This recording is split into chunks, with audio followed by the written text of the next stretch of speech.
ये कहानी एक ऐसे डॉक्टर की है जो अपने पेशेंट का इलाज करते करते उसे ही बचा देता है और एंड में खुद ही बावला हो जाता है। तो मूवी का स्टार्ट होता है और एक लड़की सबीना को डॉक्टर झेलन के घर लाया जाता है। दरअसल सबीना को एस्टोरिया नाम की एक बीमारी थी और इस बीमारी में इंसान एक ही टाइम में बहुत से काम करता है, जैसे हंसना, रोना और चिल्लाना वगैरह। तो सबीना की माँ ने उसे इलाज के लिए यहाँ पर भेजा था। थोड़ी देर के बाद डॉक्टर झेलन आते हैं और वो सबीना से कहते हैं कि तुम टेंशन मत लो, मैं तुम्हें ठीक कर दूंगा, लेकिन मुझे इसमें तुम्हारी हेल्प चाहिए होगी। मैं तुम्हारे पीछे बैठूंगा और तुम मेरे आगे बैठोगी और मैं जो भी सवाल करूंगा तुम्हें उसका आंसर करना होगा, जिससे मैं तुम्हारी बीमारी का पता लगा सकूं। तो वो उसी पोजीशन में बैठ जाता है सबीना के पीछे और वो ऐसे इसलिए बैठा था ताकि सबीना उस पर अटैक ना कर दे, क्योंकि सबीना किसी पागल से कम नहीं थी। और यहाँ में सबीना की बातों से पता चलता है कि सबीना की इस हालत का जिम्मेदार उसका अपना बाप है, क्योंकि उसके बाप ने बचपन में सबीना को खूब टॉर्चर किया था और उसके तरबूज भी खूब पेले थे। फिर हम डॉक्टर झेलन की वाइफ को देखते हैं जो कि प्रेग्नेंट थी। इसके बाद डॉक्टर झेलन सबीना को घुमाने के लिए ले जाता है। तो सबीना बताती है कि मेरे डैड ने मुझे बचपन में बहुत टॉर्चर किया था। तो डॉक्टर सबीना से कहते हैं कि पहली बार तुम्हारे पापा ने तुम्हें कहाँ और कब मारा था। तो वो बताती है कि जब मैं 14 साल की नाजुक परी थी तब मुझसे प्लेट गिरकर टूट गई थी। तो मेरे पापा ने मुझे पीछे से बहुत मारा था, यानी अपना गर्म हथौड़ा मेरे पीछे घुसा दिया था और मुझे बहुत दर्द हुआ था, लेकिन इसके बाद वो रोजाना ही मेरी पिटिया लाल करता था।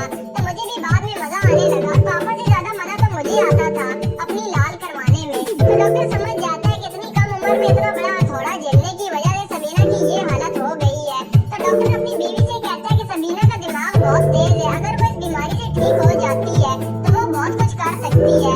मेरे ख्याल में तो वो सिर्फ लोगों को खुशी करेगी। इसके बाद डॉक्टर झेलन सबीना को ठीक करने में जी जान लगा देता है, जिससे सबीना में भी सुधार आने लगता है और डॉक्टर झेलन सबीना को घुमाने के लिए ले जाता है और सबीना में इतना सुधार आ जाता है कि वो डॉक्टर की असिस्टेंट भी बन जाती है, यानी डॉक्टर के साथ मिलकर पेशेंट्स को हैंडल किया करती थी। अगले सीन में डॉक्टर झेलन और उसकी वाइफ आयमा डॉक्टर चिरन से मिलने के लिए जाते हैं और डॉक्टर चिरन वही डॉक्टर है जिन्होंने इस बीमारी का इलाज निकाला था, एस्टोरिया बीमारी का। लेकिन इस इलाज को कोई भी डॉक्टर मानता नहीं था और सब लोग चिरन का मजाक उड़ाते थे। तो डॉक्टर झेलन चिरन को बताते हैं कि तुम्हारे बताए गए तरीके से मैंने एक लड़की का इलाज कर लिया। तो चिरन बहुत ज्यादा खुश हो जाता है क्योंकि ये उसकी खोज का पहला कामयाब इलाज था।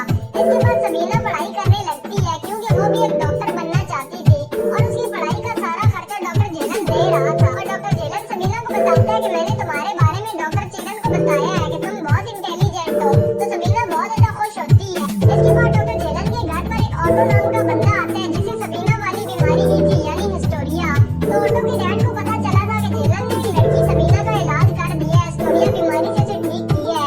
तो ऑटो को भी उसका बाप यहाँ पर छोड़ गया है, क्या पता झेलन इसका भी इलाज कर ले। तो डॉक्टर झेलन को ऑटो की बातों से पता चलता है कि ऑटो को कोई बीमारी नहीं है, बल्कि ऑटो की वाइफ ने ऑटो का छोटा छतरी अपने मुंह में डालकर काट दिया, जिसके दर्द की वजह से ऑटो पागलों वाली हरकतें कर रहा है। वहीं अगले दिन डॉक्टर झेलन और सबीना एक साथ बैठकर बातें कर रही होती है। तो सबीना झेलन को एक गीला चुम्मा दे देती है, लेकिन डॉक्टर झेलन उसे कुछ नहीं कहता क्योंकि उसे ठीक करते करते डॉक्टर झेलन को भी सबीना से प्यार हो गया था।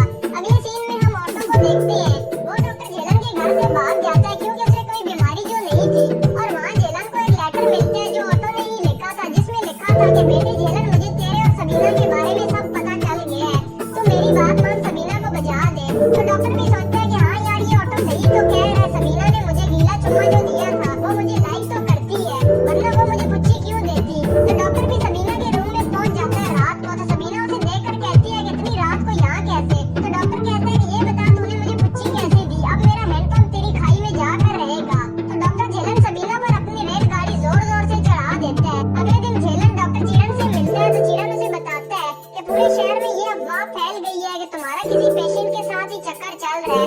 तो ये सुनकर झेलन की फट जाती है, वो कहता है यार इसे किसने बता दिया। इसके बाद डॉक्टर झेलन सबीना के पास जाता है और उससे कहता है कि आज से तेरी मेरी कट्टी यानी ब्रेकअप। तो सबीना कहती है क्यों बाबू क्या हुआ। तो झेलन कहता है तूने पूरे शहर में तेरी मेरी आशिकी का हल्ला काट दिया। तो सबीना कहती है नहीं बाबू तुम्हारी कसम सच्ची मैंने किसी को कुछ नहीं बताया। लेकिन झेलन कहता है कि ब्रेकअप तो ब्रेकअप। ये सुनकर सबीना को वापस हिस्टोरिया का अटैक आता है और डॉक्टर भी वापस घर पर आ जाता है और उसके पीछे सबीना वहाँ पर आती है और उससे कहती है कि मेरी माँ मुझे लेने के लिए आई है। तो झेलन कहता है कि मैंने ही तुम्हारी माँ को बुलवाया है, अब मैं तुम्हारा इलाज नहीं करूँगा, तुमने मुझे खूब बदनाम कर लिया और यहाँ से दफा हो जाओ। तो सबीना भी ब्रेकअप करके चली जाती है। इसके बाद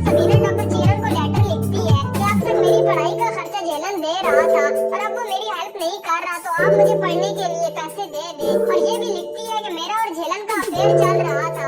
तो डॉक्टर किरण झेलन को लेटर लिखता है कि हाँ तूने सच में सबीना का ढोल बजा दिया। तो झेलन रिप्लाई में लिखता है नहीं ये सब झूठ है। तो किरण